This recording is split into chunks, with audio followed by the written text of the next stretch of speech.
I'm like, no, God found me. Rodra Testimony, take one.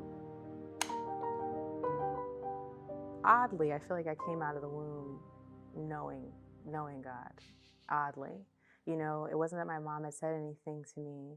It was that there's a distinctive memory I had where I was young and I was like maybe 4 or 5, and I was ministering to kids under a tree. It's like one of my first memories. And I don't remember what I was saying, but it was like 110%. It was almost like, it was like God had put it in me ahead of time, way ahead. He's like, all right, before Rodras made, we're going to put this Bible in her. She's going to come out as a kid. So I came out knowing and having the word of God in me and feeling it and knowing how true it was. And then I got into church, I would say, when I was a teenager. I was part of the youth team, part of like the youth drama team. It was really fun. It was cool. But I kind of felt like I got the embodiment of the entertainment factor of God, like, you know, putting on productions for people so that they can come to God, teens can come to Christ. But I never felt that there was such thing as a personal relationship. I had no idea that even existed. And when I was after that, you know, after teens, I aged out of the program, and then we were in the adult program. And the adult, like, being in that church at the time was so isolating. And I was like just got out of high school. And I was isolated on too many levels. So I just left. I left the church. I went my own way for a long time, I would say about 15 years. And I went down that path, and I was doing things I shouldn't have been doing.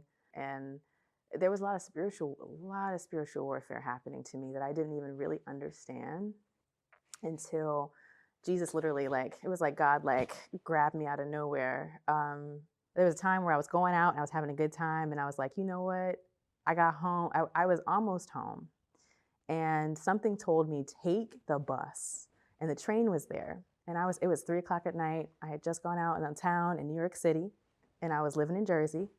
But something said, take the bus. And I was like, I'm gonna go over here, the train is right here. So I took the train, walked all the way almost home. 2 guys out of nowhere. I'm wearing a coat. 2 guys are like all of a sudden next to me, and they stop me. And the one guy's like, give me your money. And I'm like terrified. It's 3 a.m. I'm in Jersey. I'm by myself. And there's no one for miles. And I'm terrified. And I have a hood on, so they can't see me. And the guy's like, give me your money. And I'm like, I don't have any money. I don't have any. So he's like this younger guy, and he's like putting his hands in my pockets, which was so evasive and horrifying. But the guy next to him something was different about him. And he was like kind of just silent. So after that happens, the light catches me. So I'm looking upward. Right when I look up with my coat, the taller guy standing next to him freaks out. I don't know what he saw, but he had this fear, the fear of, literally, you know, talk about the fear of God. Fear of God is real, because he really, like, it was like as if God was like, don't touch my child, because he was like, he literally backed up and he was like, wait a minute. He stopped his friend. He was like, we can't do this. We can't do this to this woman. Like, no, please. Like, he literally was like, go. So I left, ran, and I called the police. I was like terrified. We went back to the place. I did a report. I was just out of sight also. They looked at the tape. They could not see me. So if anything had happened to me, no one would have known. I was hours away from anybody. My boyfriend at the time was 2 hours away in Brooklyn. There was no one. God was right there to provide and protect me when I had nobody. And I didn't even realize how alone I was until like other sequences happened that facilitated my coming to him, because I didn't realize how much danger I was in that particular part of my life. And God was literally carrying me through it. And I cried out to him because I was in such pain. And he literally took me to a church. There was a church the choir was singing, and I was right outside. I walked right past this place, and I was in red. I was all in red.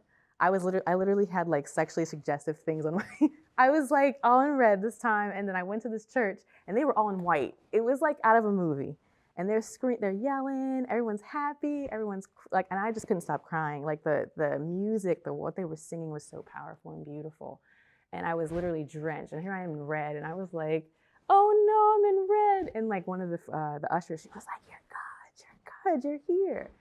And from then on, it was like my life just changed, because it was like God was literally like picked me up and was like carrying me through these phases.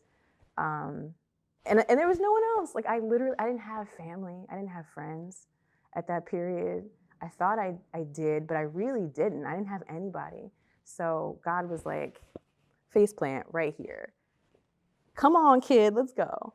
And now I'm here. I'm here in C3, and it's been great too. It's been a wonderful experience to be there too. It's having a father. I was looking for my dad. I'm gonna get emotional. I was looking for my father, and I didn't realize I was looking for the father. And I actually have a protector. I really have a dad in my life. It's beyond words. It's really beyond words for me, because that's what I was looking for. That's what I was always looking for. And my soul was crying for Jesus. It was crying for God. And I have him. He is here next to me all the time. And these strange things happen to him to constantly remind me that he's here. I'm here, I'm here, I'm here. He's always saying it. And I guess I really needed validation in knowing that he's here.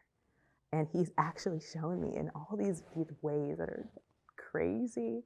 And I feel safe. I feel safe. I never felt safe in my life. I never felt safe. And for the first time in my life, I felt safe.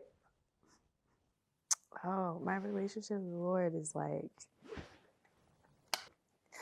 it's like he's such a teacher to me. I feel like a student, and it's very much a student and a teacher. It very much feels like a daughter and a dad. And my dad is taking me through all the different ways to unshackle myself from the ways of the world. And I didn't realize how much it is, and how many things need to be extricated from me. But he's taking it. I love it because it's like tests. What I feel is God is so consistent, because when you read the Bible, like when I read about Adam and Eve, I can see that he's doing the same thing as he did with them. He gave them a test. Okay, you got everything. You can do everything. You got the playground. Yeah, but that one tree over there. And he took that one tree. But with God, with me and the Bible, I'm so grateful that I actually have this Bible, because now I know why. Now I know when. Now I know how. And he's like, okay, let's work on resentment today. Okay, let's work on fear today. Okay, let's work on forgiveness today, because you're passing it. I'm waiting on you. I love how patient he is. He's the most patient dad I've had in I had. He's the only dad I've had.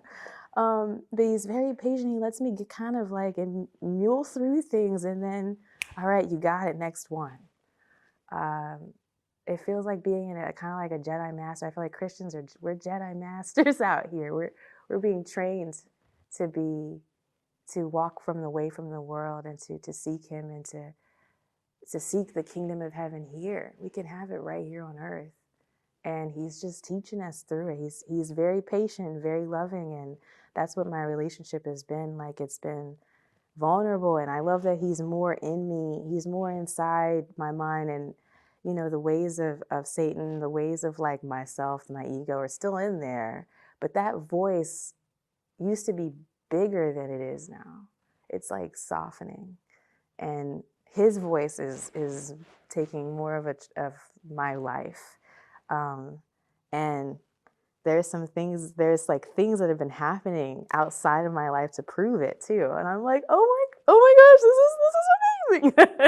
So that's what it's been like. My relationship with God has been like dad and daughter, teacher and student.